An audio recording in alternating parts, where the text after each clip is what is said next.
welcome to the Stratford Public Schools Finance Committee meeting. My name is Amy Wiltsey and I am the chair, and I will call this meeting to order at 6:30 p.m. It is Monday, October 24th.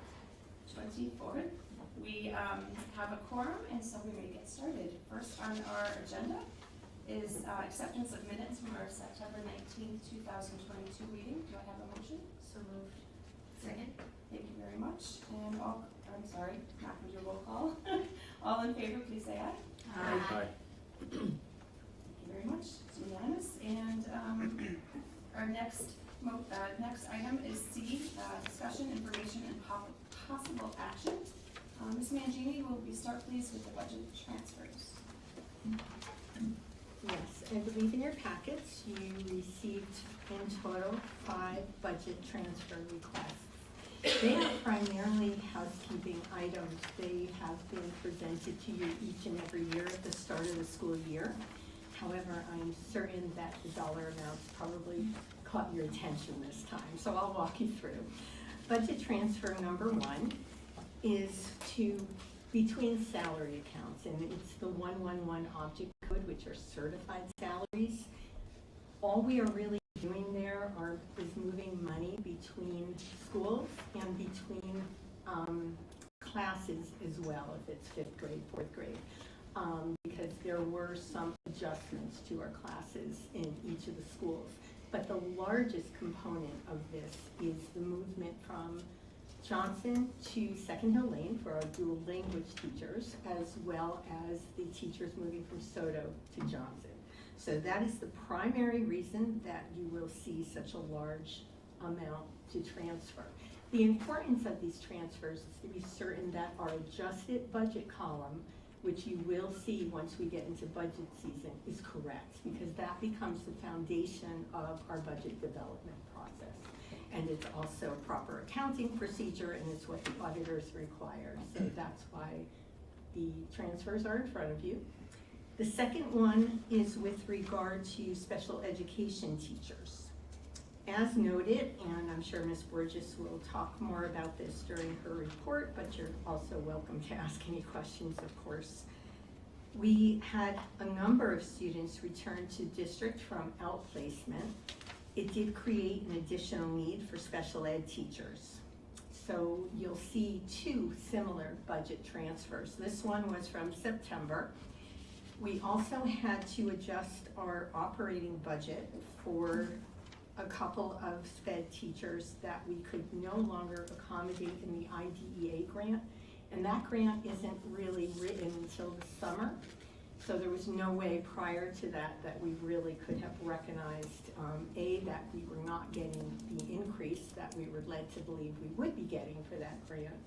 And also, once we determined if the same teachers were going to be budgeted to IDEA, what we recognized is based on step increases and salary increases, we could no longer accommodate the same number of teachers. So we had to move 2 of them out of IDEA and into the general operating budget. Obviously, our needs don't go away, but the funding source had to be adjusted. So that is the explanation for that budget transfer number 2 in the amount of $357,519.53. Budget transfer number 3 is moving monies from our specialized services account. I'm sorry, it's reverse. It's from our salaries account to our specialized services, which would be a professional service. So it's going from object code 111 to 300. That one is a result of not being able to fill existing budgeted positions in the general operating budget, but Ms. Burgess and her team were able to contract for those positions, and they were critical that they be filled. It's basically a wash financially, though sometimes the contracted services do cost a little bit more than perhaps the salary. Do be reminded that we are saving on the health insurance. So between the total cost of employer taxes, health insurance, and salary, it's pretty much a wash. Those were September's. Do you want me to take a breath there and you can ask any questions you have? And then there's two more that are Yeah, very let's similar. handle September first. Okay. And I'd like to take them one by one in case anyone has specific questions. So I will entertain a motion for budget transfer number one as it reads, proposed transfers to adjust accounts in object 111 for various reasons such as resignations, new hires, transfers, and maternity leaves. Further details provided on the budget transfer. Total budget transfer amount is $2,269,070.61. So moved. Second. Thank you very much. Okay, open for discussion. So in your first, about the third line down, it says sixth grade classroom eliminated. Which school is that eliminated from? And I'm sorry, are you on page one? Hmm? Page one? Okay, yeah.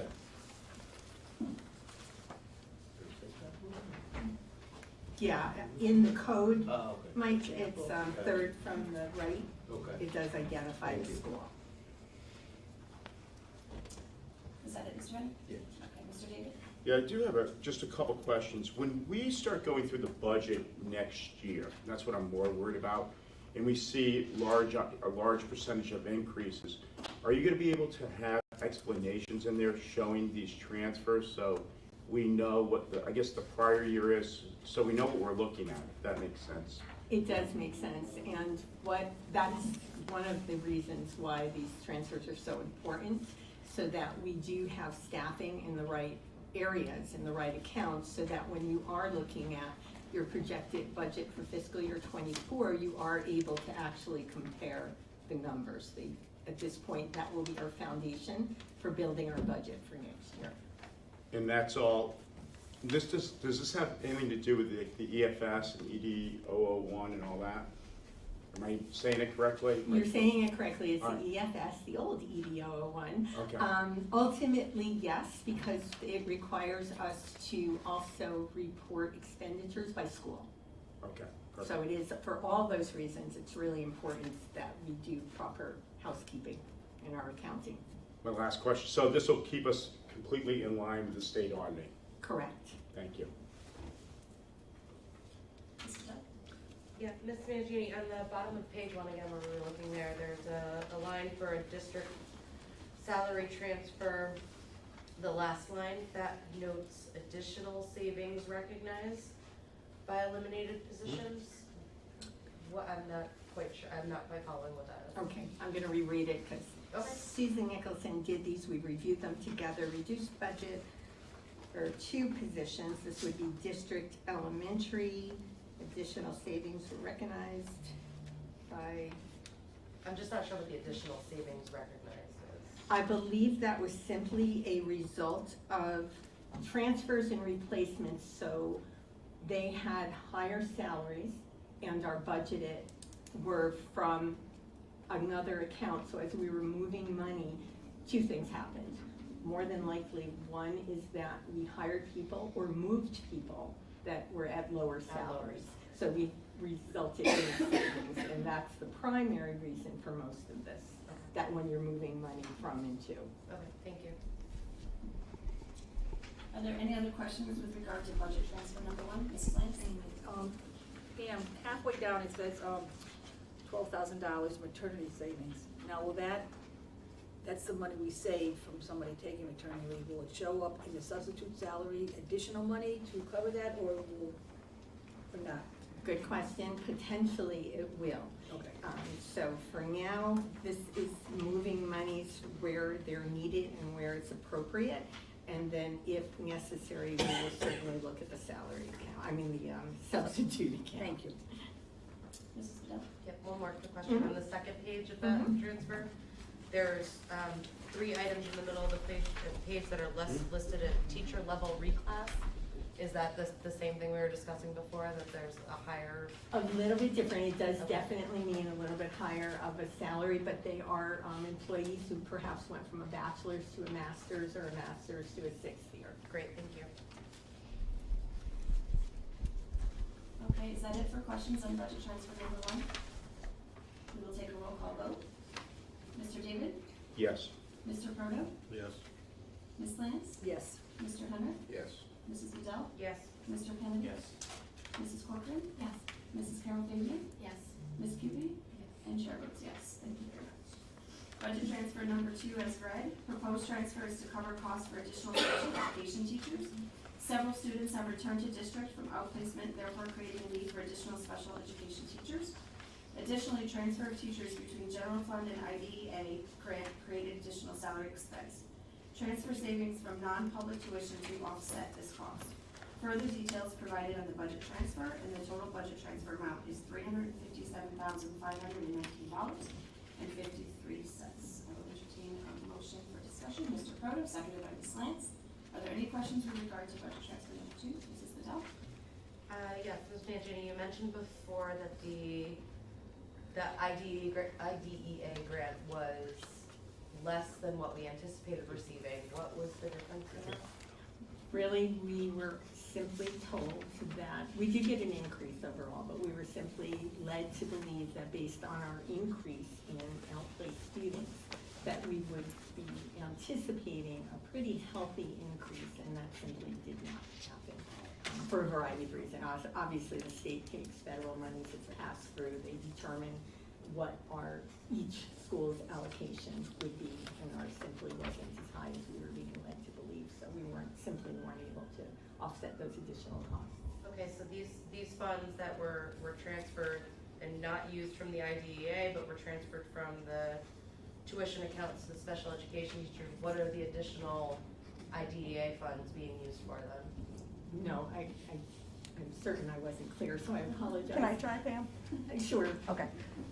It took me a little while too when I was looking at it. So when we got our IDA in, which didn't come in this year until the end of August. Right. Okay, there was an increase of only $53,000. Okay. We weren't anticipating that small of an increase. That doesn't even cover our step increases. We have 24.49 staff members serviced out of IDA. That's how many different staff that we fund from IDA. Everybody moves up a step. Some people moved up steps plus got a 6th year or a master's, and it was so much higher that we couldn't cover that amount. So we needed to remove 2 teachers from there, and thankfully we had savings in the out-of-district placements to be able to cover the cost of that. Does that make sense to you? And all the IDA grant money. It took me a With lot the for me steps and everything to, else, yes, right. because IDA doesn't move up in steps like a budget does. They don't account for that. They don't account for any increases, okay? You're welcome. Mr. Proto? So this is an example of our getting a grant at some point in time to bring staff on, Yeah. and then, for all intent and purposes, losing that grant and but having to keep those staff members on and take them into our general fund. So yes and no. So with IDEA, we know we're going to get money every year, but we should be more wary about how much staff we put into IDEA, because it's not necessarily built just for staff, right? IDEA is supposed to complement everything you do when you approve our budget. It's supposed to help us do more for the students. I would say we need to be cautious about the number of staff we put into IDEA, because we're unable to fund them in the budget, because then it's gonna take us time to either swap that staff member out for a lower step and swap that one in, and do a lot of adjustments to be able to keep up with that. So yes and no, right? Like, yes, that's what it's for, but no when you use it too much and it impacts what you need every day. Does that answer your question? Yeah, it does. It's an example of getting a grant and then having that staff member move over to a general fund account that we now have to carry until that staff member leaves, when we had counted on paying for them with a grant. But it's also, I think, an example of not properly funding the general operating budget and relying on those grants too heavily, as she's saying. Yep. So it's both ways, right? Yep. Any other questions for budget transfer number 2? Okay, I'm gonna take a roll call vote. Ms. Cubey? Yes. Sorry, you accept me. Mrs. Carroll Fabian? Yes. Mrs. Corcoran? Yes. Mr. Kennedy? Yes. Mrs. Bedell? Yes. Mr. Henrik? Yes. Mrs. Lance? Yes. Mr. Proto? Yes. And Mr. David? And Yes. Chair votes yes. Thank you very much. Budget transfer number 3. Proposed transfer to cover expense for outsourced services due to lack of candidates to hire for positions. These are specialized services and therefore need to be contracted to cover IEP requirements, utilizing salaries of unfilled positions to cover services. Should the services be filled, the outsourced services will be terminated and the remaining budget will be returned to salary line. Total budget transfer amount is $309,143.20. I will entertain a motion. So moved. Thank you. Second. Thank you. It's open for discussion. Anyone have questions regarding budget transfer number 3? Mrs. Bedell? Clinical costs is listed on there, that is the contracted services, correct? Correct. Okay. To be specific, it's a speech and language pathologist, 2 psychologists, and 2 SLPAs. Those were unfilled positions that we, yeah. And what was They're the what was- part-time, the SLPAs, that's why there are 2 of them that fill 1 What position. was the last one you said, two what? SLPAs. Couldn't find another SLP, so we had to go with SLPAs, who can provide us services but can't do the testing. Okay. Okay? Mr. Henry? So with those, I know during the budget process, we had talked about adding similar, it sounds like similar, resources to Johnson. Has that impacted? No, we were able to get contracted people, so we have people in those positions, they're just not in our budget, we had to contract through an agency, which is why you're seeing it as clinical services.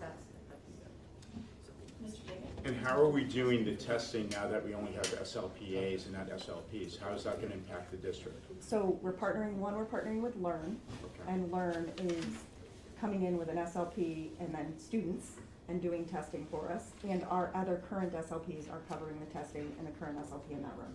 And because we were so short, if I could ask one more question, because we were shorthanded in the beginning, how are we doing on hours for kids with IEPs at this point? We have some hours to make up. Okay. Thank you. You're welcome. Okay, are there any other questions regarding budget transfer number 3? Okay, so we will take a roll call vote. Mr. David? Yes. Mr. Proto? Yes. Mrs. Lance? Yes. Mr. Henry? Yes. Mrs. Bedell? Yes. Mr. Kennedy? Yes. Mrs. Corcoran? Yes. Mrs. Carol Fabian? Yes. Ms. Cupie? Yes. And Chair votes yes. Thank you very much. Pam, we can take October's now. Mrs. Mangini. Okay. Budget transfer number 4 is identical to the other one with regard to moving funding from a salary account to clinical costs / purchase services. But this one is for a social worker that we were unable to fill the position and contracted that out, and the dollar amount needed in that account is $74,382. And the last one's a little bit different, and it too is nothing more than housekeeping. It relates to our transportation budget. When I arrived here a couple of years ago, our transportation budget was set on a projected percentage. So we took the entire dollar amount that we spend on transportation, and we used a percentage that was developed and calculated a short time ago, or a little longer ago, that turns out to be antiquated. So we were getting, I requested last year that we get detailed invoices from Durham that actually show each and every bus that we are charged for in the run. So we were able to come up with a much tighter percentage. There was a little bit of frustration on my part last year when I was trying to analyze these accounts, and I realized that I would have to move this dollar to that dollar account to try to make certain that I was doing a proper analysis. So with the help of my office and the business office, they were wonderfully helpful in working through this, and I feel that making these adjustments will give us a much truer picture of what we anticipate our costs. So there's no additional dollars moving anywhere other than the transportation budget from one account to the other. Okay, thank you. We'll handle these the same way we did the other 3. For budget transfer number 4, proposed transfer to cover expense for outsourced services due to lack of candidates to hire for the position. Specialized services are needed, therefore are contracted to cover IT requirements. Utilizing salaries for the unfilled position to cover costs of services. Should the position be filled, the outsourced service will be terminated and remaining budget will be returned to salary line. Total budget transfer amount is $74,382. I will entertain a motion to discuss budget transfer number 4. So moved. Second. Thank you very much. Are there any questions for Mrs. Mangini? Mrs. Bedell? Me again. Ms. Mangini, so we're continuing to recruit for these positions that are in these. I'm going to defer to Ms. Borges on that, because we do have some good people, and I think you shared with me that it could be disruptive. Yep, so for this some year. more than others. So we have some people who have made some really great connections. We're gonna ride that out, and I'll start searching again in March. So as theirs ends and our new year begins, they'll have a new one, but like for the speech and language pathologist, yes, I'm still on the hunt. Why? Because we couldn't even get full SLPs for the contract, right? So yes, there's some that I'm still really, really looking for, and then there's others because they are wonderful candidates, so we got through the contract, we'll ride that contract out, and I'll look to replace them at the start of next year, right after graduation, for people with certifications. Mr. David? Yes, and this kind of goes back to the other, back to the SLPAs, but also with the social workers. So when the social worker, the SLPAs are out, do these companies send someone over to cover those positions? To the best of their ability, yes. To the best, right, not 100%. Yeah. Emergencies happen, I understand that, but if someone has to be long-term, a Yeah. week out, 2 weeks out, Yeah, They'll- and also if we're not happy with somebody, I can send them back and ask for someone else. okay, great. Thank you. Any other questions with regard to budget transfer number 4? Okay, I'll take a roll call vote. Ms. Scooby? Ms. Carol Fabian? Yes. Mrs. Corcoran? Yes. Mr. Kennedy? Yes. Excuse me. Ms. Liddell? Yes. Mr. Henry? Yes. Mrs. Lance? Yes. Mr. Proto? Yes. And Mr. David? Yes. Chair votes yes. Unanimous, thank you very much. And for budget transfer number 5, proposed transfer to reallocate transportation budget to appropriate account lines. This transfer is only between transportation accounts, therefore the overall transportation budget remains unchanged. Due to increased reporting from our transportation provider, the finance department is able to account for expenses based on actual versus allocating expenses based on percentages. Total budget transfer amount is $675,613. I'll entertain a motion for budget transfer number 5. Mr. Proto?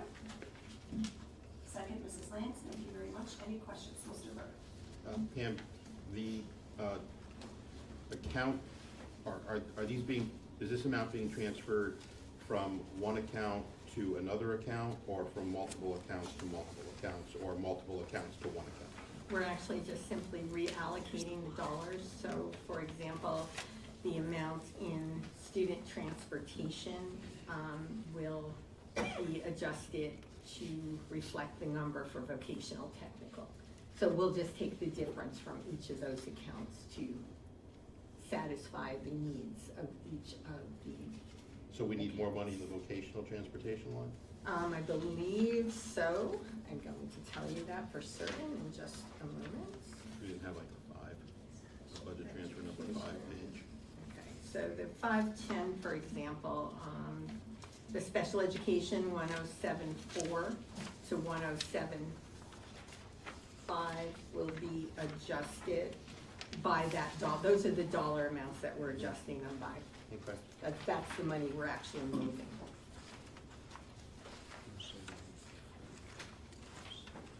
Because the total transportation budget is over $5 million. Right. Any, Mr. Proto, is that suffice question? For the most part, yeah. Okay. But Mr. David? and again, I just asked Pam if I could ask you, when we do the budget in a couple months, or it seems like a couple days probably, but if you could please make sure there's footnotes all over the place so we know it's not going up that much and what's exactly happened. Yep, Thank you. absolutely. I would say as part of that, on your footnote, if you have an account that we transferred money in to, I think that would help if you noted that we had to transfer into that account. You will receive reports that reflect the original budget appropriation and then the adjusted budget. So that will show you the difference, and you will be working from the adjusted budget to the new. And I'll walk you through it, but that information will be there.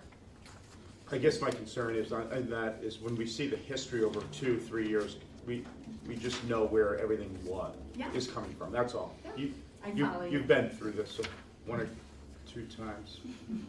No worries, I absolutely understand what you're Thank you. asking. Are there any other questions regarding this budget transfer? Do we, because it's in the same line item or the same category, do we officially, do we need to make a?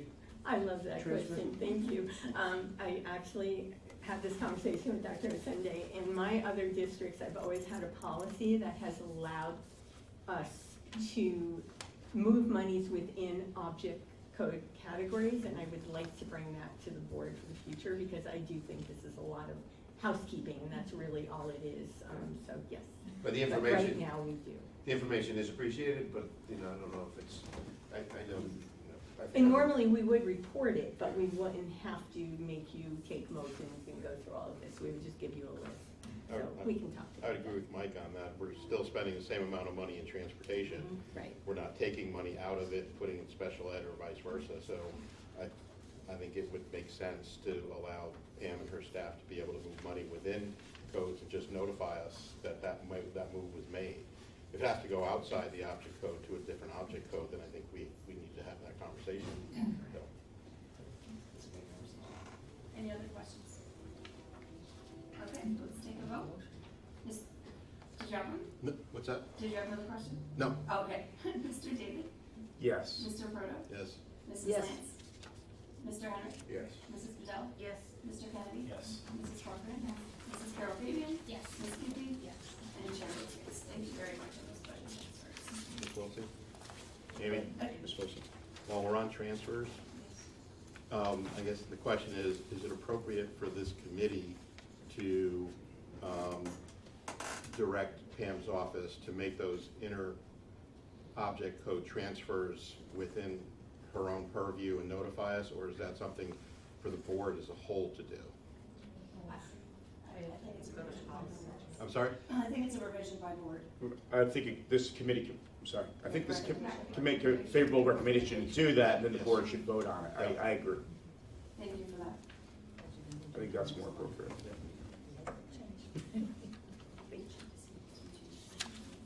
Take my coffee Okay, with the most media. we are on item B, financial reports. Ms. Mangini. I did provide you this evening with your monthly financial report for September 30th.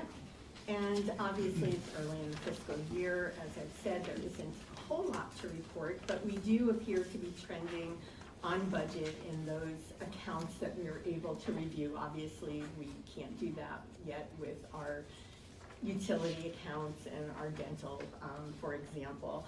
But the one area that I do have a little bit of good news, last I reported to you, our gasoline account looked like we could have a deficit as high as $260,000 or $50,000. Working with the town, we went out to bid again, since the bid that we had was only good through October 31st. And we were able to get a much more favorable bid for 12 months. So now I'm projecting that deficit to be $160,000. I realize that's not great news, but it's still much better than where we were.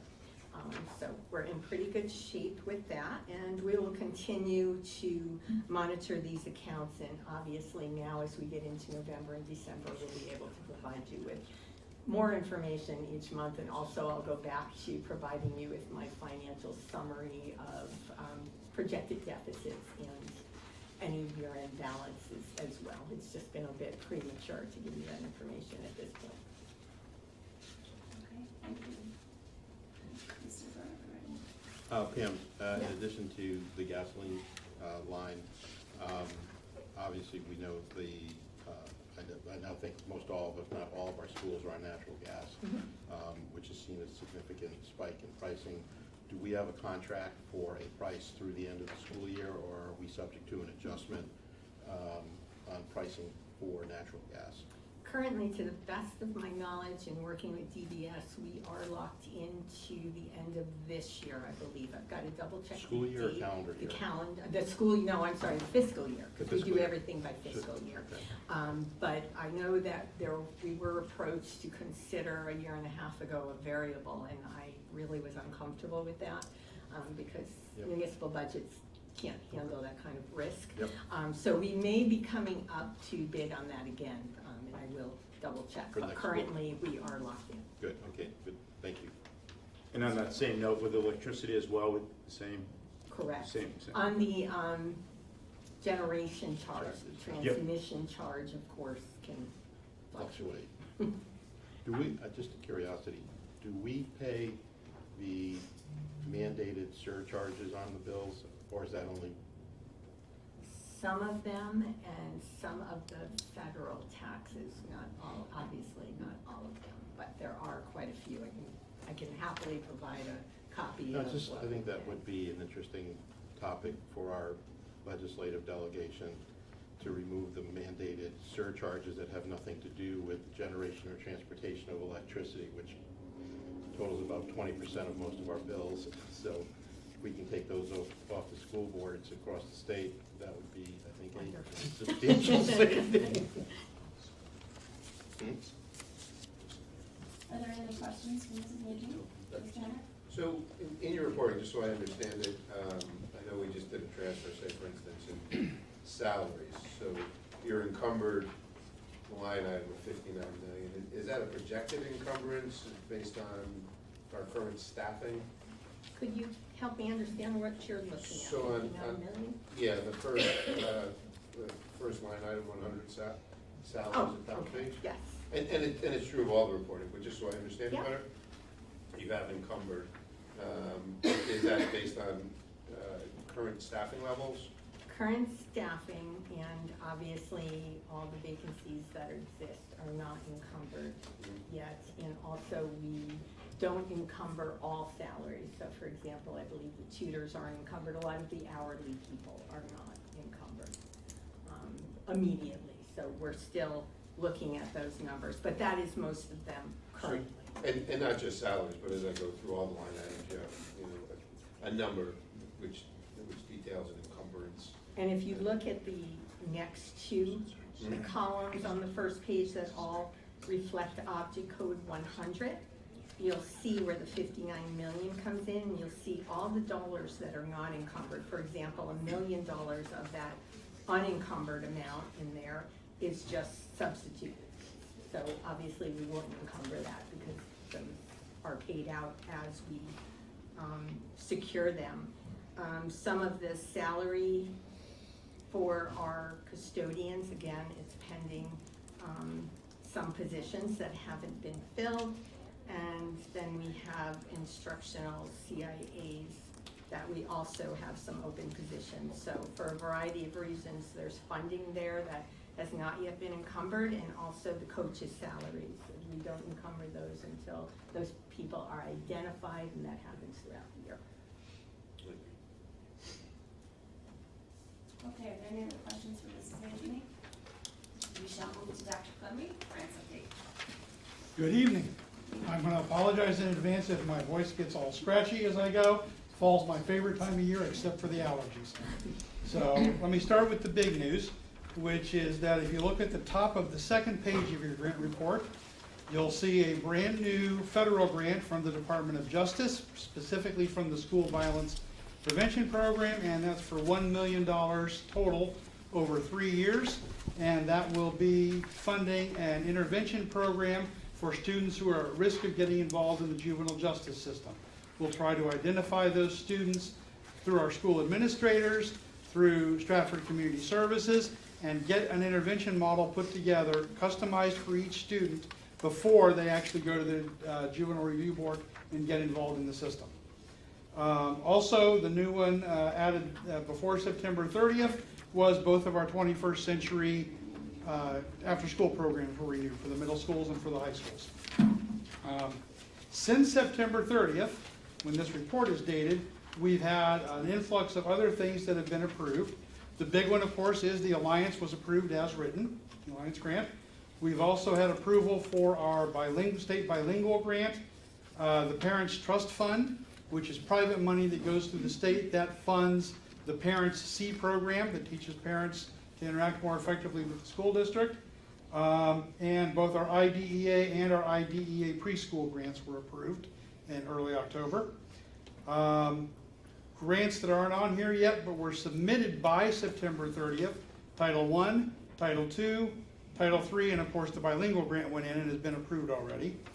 And lastly, in preparation now, we've got Title IV due by the end of the week. We've got Perkins due in mid-November, and we're working on, for early November, a new private source of funding. It's the Novo Foundation. They funded us before, but this is a new program. It could be up to $50,000 for a program to retain the educators workforce that we already have and keep them here in Stratford.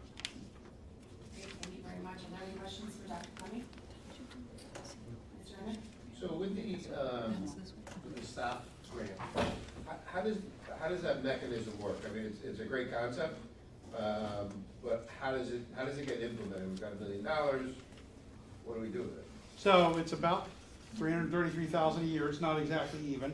We're gonna have an intervention team that consists of a school psychologist, a school counselor, and a social worker. They're gonna take referrals from the sources I mentioned. And will those positions be stipend, or will they be, They'll be salary, so we will be hiring additional staff? Yes. Okay. okay? For 3 years, they'll know it's a grant-funded program when they get hired. And that team, once they get a referral, will contact the student and the student's family, and then sit down with the student and the family and work out a 6 to 8 week, basically, intervention program of things that are customized for what that student needs, including an anti-violence curriculum, various other exercises, maybe community volunteering, whatever we think can help that student understand why violence isn't the answer and why they're headed down the wrong path in terms of the juvenile justice system. And then that staff will execute that plan with the family. And I think I probably know the answer, but we got the grant because we have the need, and we have students in need for a program to this extent? Yes, so we got the grant for 2 reasons. One is we were able to demonstrate the need, and the other is the program we proposed had to be scientifically evidence-based and clearly something that the federal government thought would work. We passed both of those bars. And the assumption is that these referrals will come pretty quickly once we access the grant and hire the staff. If those referrals don't come, do we have the ability to use those positions in other needs throughout the district? So I We think, would, go ahead. so we will have the referrals, to answer your question. So we're working, it's myself, Joanna Nigerian Garb, and Tammy Chorjanowski, that are the 3 people that are heading up and overseeing all of the referrals. So right now, we sat down and we put together a process for the JRB, for the Stratford Community Services, for our principals to be able to refer students to this process. You could be a student who had been referred for an arrest, or a student who simply has been getting in continued trouble heading in that direction. That team will have a caseload. And as they finish up that caseload, we'll continue to fill that caseload. They'll be housed at Alpha, and then they'll work out in the secondary schools. So it'll be very prescribed and monitored, because we have to be able to turn the data back into Kevin to be able to show that this had positive effects. And so we've already started that process? On it, yep. Okay, awesome. Thank you. Ms. Cooper? Thank you. My question is along the same lines. So where can we see, I guess, a report, right, of where we are currently before this program is implemented? And how are you updating us on the, I guess, success, I assume, right, of the program along the way? Like, where are we looking at that number to say we're seeing a decrease in this sort of behavior, or the number of, reports, referrals? In the application, we have a whole bunch of points that we're looking at. Part of it we are looking at is student attendance, students' discipline referrals, arrest records, arrest reports, and we want to see a decrease in all of those. So we have a starting point that we know over the past 3 years. I think we went back 3 years, Kevin. Correct. We might have gone back a little more. So we went back 3 years, and we are looking to decrease each of those numbers through this process. Right. How often is the district looking at those numbers, and when can we see what you're seeing? Well, The changes in those numbers? Yeah, so I'll let Heather answer how often we go through things. In terms of seeing things, please understand that this is a brand-new program. So we've started this process, we've started the hiring process, we've posted at least one of the positions. But even in the federal grant, as the feds approved it, this program doesn't really start rolling until January.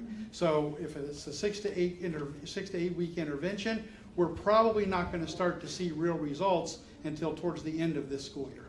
And that's totally fine, but what my expectation is that the team has a plan of we're, our goal is to look at it this often, our goal is to look at this, The team has this weekly piece of meetings? data. I just wanna know like what the plan Yeah, is. I know it's not in place yet and whatever, but kind of, the plan for the plan, right? That actually had to be described in the grant proposal to the federal government. And it calls for weekly meetings of the intervention team and monthly meetings with the intervention team meeting with the 3 designers, Heather and Joanna and Tammy Torchanowski, to review the data. And I can share that we'll track that data. I remember, really the genesis of this conversation was collaboration with Tammy. I know Lieutenant Heller was part of this conversation last year. Perhaps maybe give a little bit of context around some of the things we saw through JRB last year and the volume, the influx. We do believe that this grant positions us to take a proactive approach, right? So really one of the things we're aiming to do is make sure we disrupt recidivism, right, that repeated behavior. But we're also, to your point, one of the things we're also looking at is to what extent can some of these peripheral resources support our overall district data. So for the month of November, as we're starting to think ahead in the board meeting, we're having conversations about a school safety presentation. And to prime that presentation, one of the things we're also going to look to do is present some of our disciplinary data to help prime that conversation. A year from now, one of the things we're hoping to do is to draw some correlations to say that if this is our baseline data where we're at as a district, some of these ancillary programs or processes that we put in place has had a correlational impact on increasing the data. We want to see backward trends. And one of the things that Tammy, Curtis, and a few other people have been having conversations about is how do we really take a proactive stance and intervene before it really spirals down for some of our children. That's exactly what I wanted to hear. That's the answer I was looking for. 2 questions. Looking at it, the impact, right? Like, I know you have to do a ton of work to even get this fund, so I appreciate all of that. It's not an accusation or anything. I just want to know, when we're looking at this stuff, right? Are we seeing a difference? Because sometimes, to Ben's point earlier, sometimes we may lose grant funding, but if something that was super successful was funded through a grant, how do we use that data to make a case to fund it some other way, right? I just want to know that we're looking at the information and that we're using that data, strategically. Mr. Carter? Hypothetical question. Yep. If this program were in place for this school year, how many students would we have in the program? If it was already starting or when it's gonna start in February? No, if it were this year, if the program were in place for this school year, We based projected, on we the projected grant. that this staff could service 60. That's not what I'm asking. I'm asking how many students would be in the intervention program? How many students would the staff be handling? How many referrals? How many referrals? Right now? Yeah, if the program were in place today. I can give that response because I was looking at the numbers just the other day. So part of this is not just the kids who actually, unfortunately, do get arrested. For us as a district, our numbers right now are telling us that we had 7 total arrests dating back to July 1. Uniquely enough, it's the data is represented by mostly middle school kids, which is the odd statistic. But of those 7 arrests, because those reports touched on the superintendent's desk, 4 of them were outside of town, of Stratford. So would this program be geared to students who have been arrested? Or would this program also be geared to students who are in danger of falling into a position where they could become arrested? 2 different referral processes, but both referrals would come to me. So if you're a principal and you have suspended a child for a lot of days, you can make that referral, because what we're offering is something that doesn't typically happen with the current staff, more intense social work, a program to actually work directly on that with you. So it could be, multiple, could be 45 minutes every day, whereas most of the time when you do check-in and check-outs with your social workers, you don't have that much time. We're saying, hey, let's jump in and do something intense. Obviously with parent agreement, student agreement, but it's to better everything. So you could have gotten, the 7 referrals there, and then 10 more referrals from our secondary principals at this moment right now, looking at our data. Mr. David? I think you just answered my question, but the JRB, I think of the juvenile justice system, I think of kids committing crimes, the police involved. I'm more asking about the status offenders, kids that commit kid crimes, right? They're not really crimes, but such as truancy.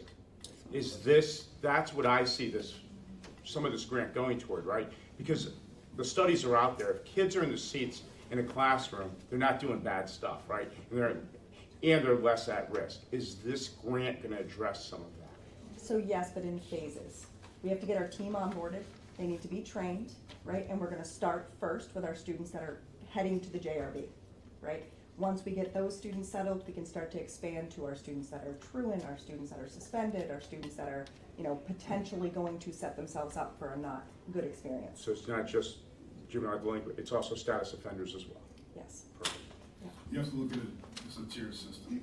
Some of those high-profile behaviors will obviously need clinical attention first. Yeah. And then based on the capacity of the people who are part of the program, we can certainly trim down. Thank you so much. Thank you for all the questions and thank you for all the answers.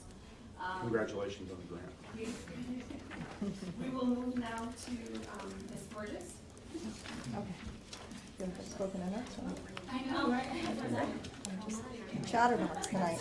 Oh, I'm so sorry, Ms. Borges, I didn't see that Ms. Carroll gave me that question. Just not on that specific grant, but just in grants in general. One of the things I noticed it said under the community development block grant, that it has been on hold pending a town environmental review. Do we know how long that's been on hold and when that will? Well, so we've had that grant since 2020. It was on waiting a town environmental review for a year and a half or so. We are now at the point where we have accepted bids for the playground.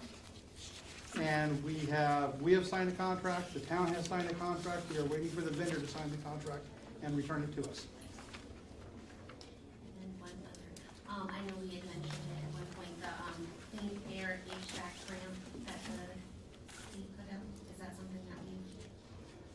So that is something we're looking at. Mrs. Mangini is going to say more about that during her presentation. But we are looking at it and we are speaking to the town about making the match and meeting the conditions of it. So yes, it is under consideration. Okay. Just what is the amount for that grant?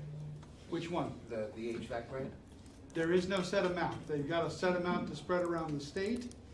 The process is for you to suggest your project, and then they're using the school construction reimbursement rates. So if we went for $1 million, I'm just using that to make the math easy, then we would get 60.72% of that back.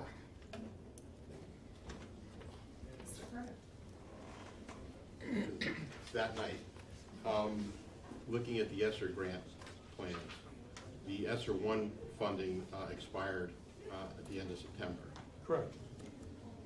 Did we bring on additional staff that was fully funded by ESSER 1? What do you mean by bringing on additional? Did we hire staff? Just to spend the funds, Or- I mean, we had a spending plan in place. Well, no, my question is, are there staff that were hired specifically utilizing ESSER 1 funds? Okay.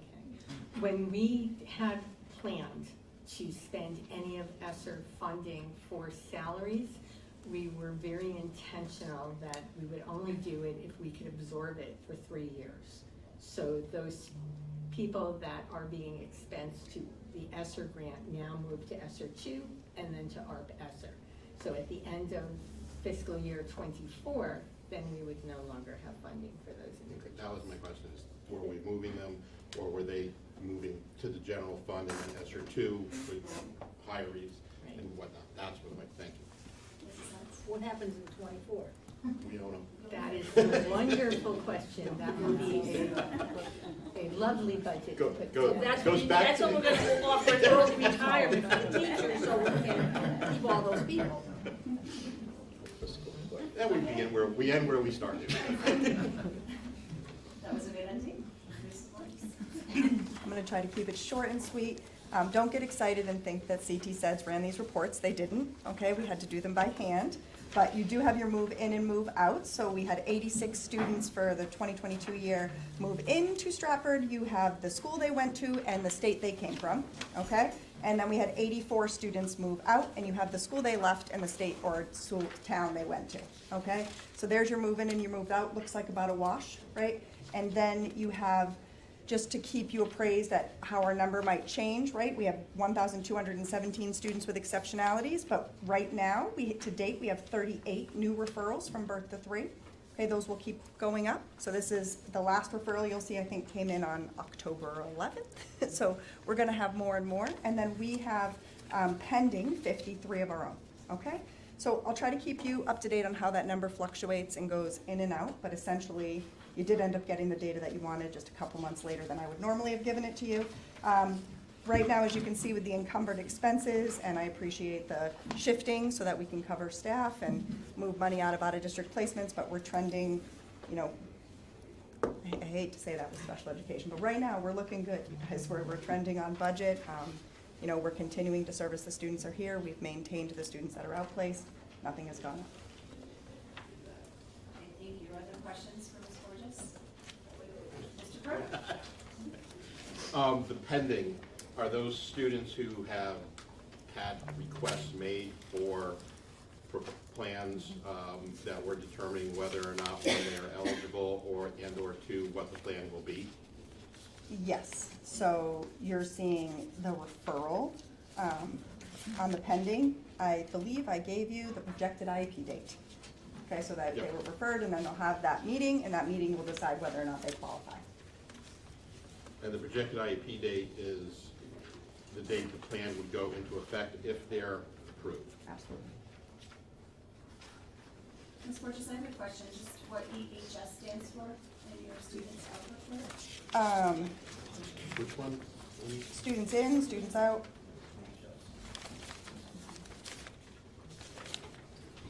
Where are you seeing that? Under 1, 2, 3, 4, 5, under Alpha, and another in high school.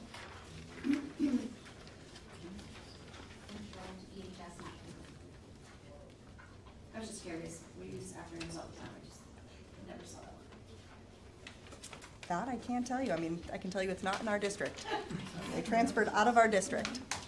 So somewhere called EHS. Yeah, so they're withdrawn. So these are not like we outplaced them or we put them somewhere. They withdrew to Got it.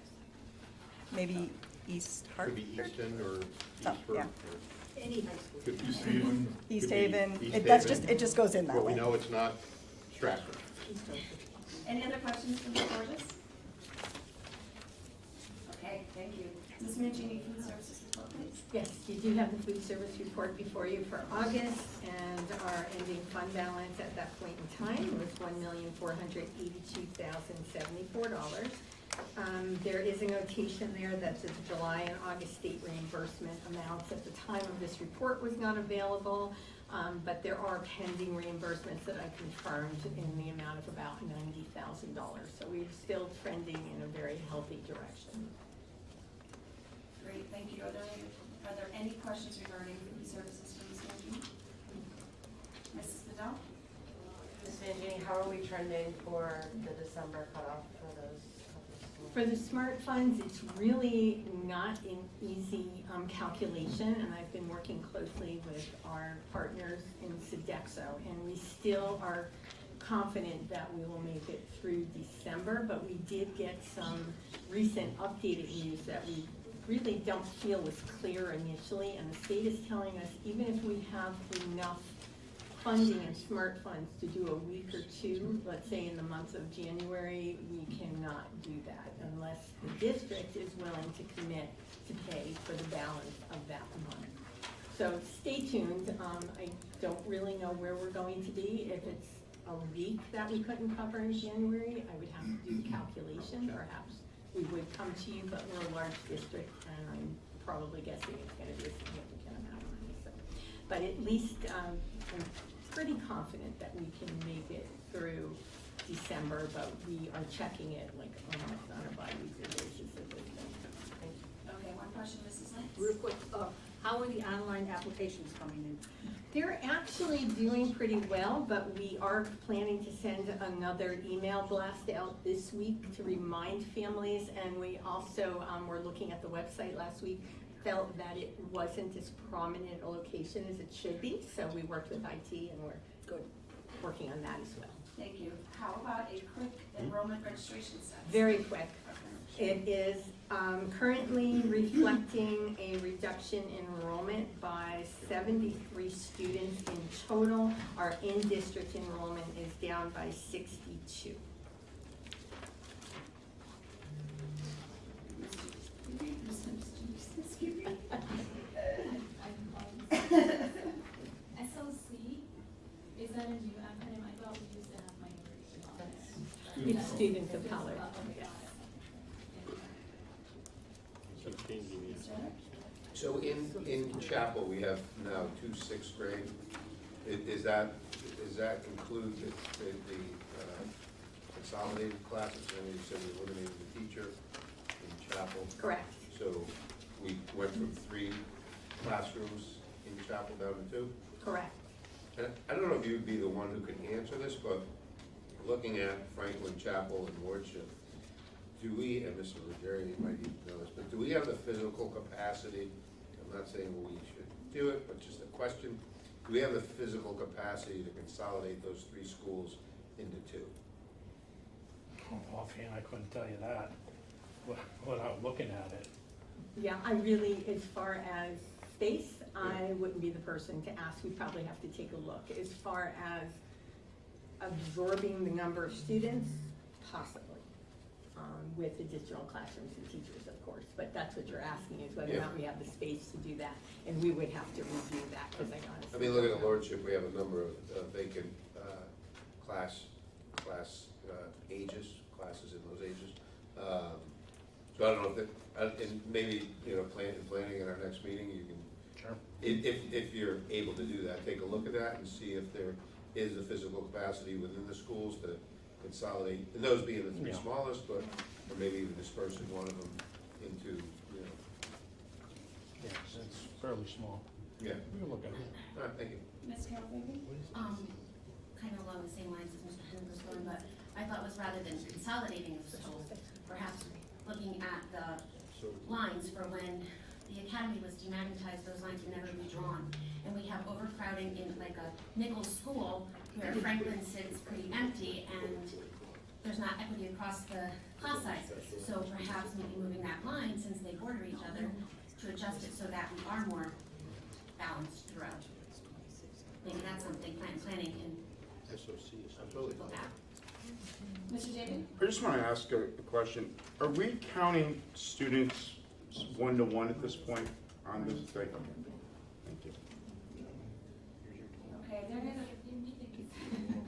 I Any did- I other did. questions for Mrs. Mangini?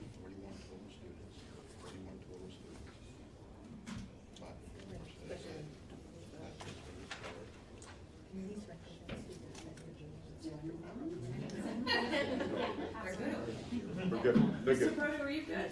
Good. Yeah, we're good. Okay, Yeah. all right, great. Thank you so much. We have our own little Mrs. private thing Mangini. going here. Yeah, I see that. Okay, so other business, we have Education Reserve Fund, status update, Ms. Mangini, Dr. Sunday.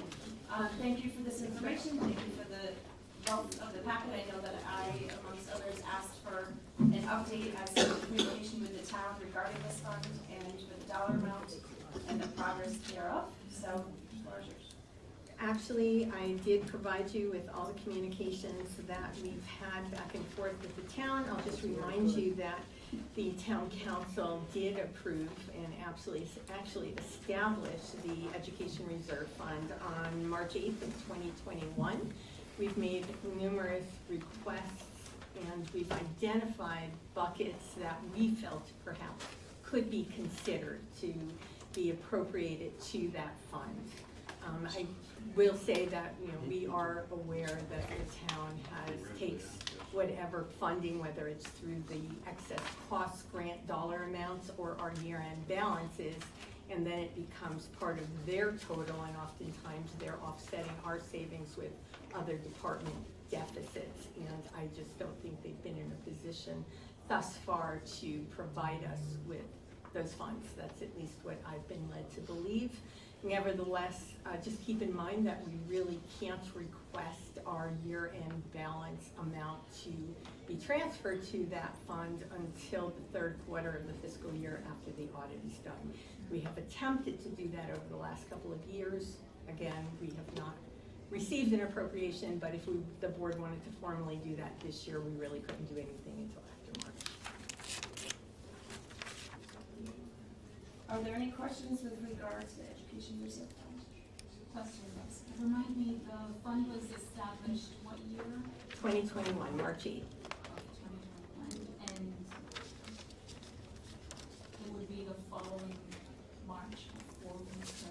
Well, technically that year, we could have asked for it in April, and we did. And then we asked for our excess cost overage because we received more money in excess cost than the town had used as a revenue projection, so we thought that was a reasonable ask. And also, we weren't asking for it in our current operating budget to use, we were simply asking for it to be set aside because we end up with years where special ed budget can be a bit explosive, which is exactly what happened last year. So in the ordinance for this, maybe one of you guys can answer this, there was a liaison meeting or whatever, maybe you guys discussed it. Is there language in there,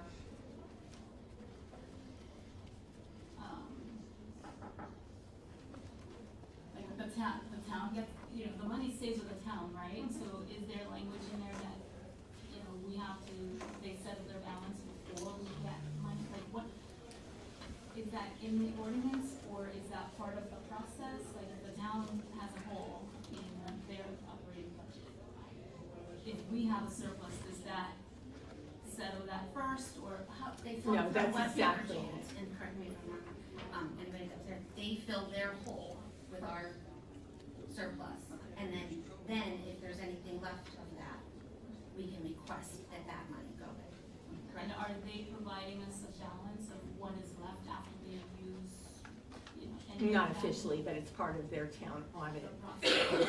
We can always ask for what we believe we're entitled to, and that's our year-end balance, that's excess cost grants, anything that they've received in, beyond what they anticipated, and it's up to the town to determine whether or not they can afford to make that request for an And so far, appropriation. there's no communication in terms of, well, I know you had, X amount left, but unfortunately, you think you're only gonna get Y.